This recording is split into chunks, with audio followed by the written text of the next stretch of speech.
Do you already have your salt in the fridge? Because there's an incredibly ingenious reason for this that can really have many benefits for you. In this video, I'll show you why you should do it and how exactly you should use it.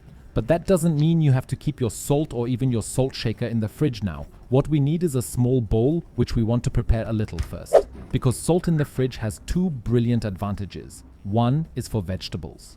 You probably have vegetables in your fridge from time to time. Whether it's cucumbers, broccoli, or other vegetables, you're probably familiar with the problem that there comes a time when the vegetables are no longer as fresh, which is of course completely normal. But you can actually delay this with salt. All you need is a small bowl that you fill with a little salt, and you can now place this directly next to your vegetables. It's best to place it somewhere nearby.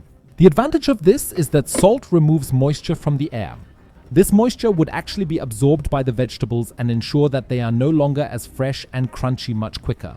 But as promised at the beginning, there is a second advantage, which is why you should put this salt in the fridge. Incidentally, you can of course still use it afterwards for cooking or seasoning food and don't have to throw it away. The second advantage of salt is that it removes bad odors, as these are absorbed by the salt. And since you have a lot of different foods in your fridge, there are usually rather unpleasant odors that you can also remove with it. And if you would now like to know which 11 packages you have probably been opening incorrectly all your life without knowing it, then click on the video that you see on the screen now, because I will show you there.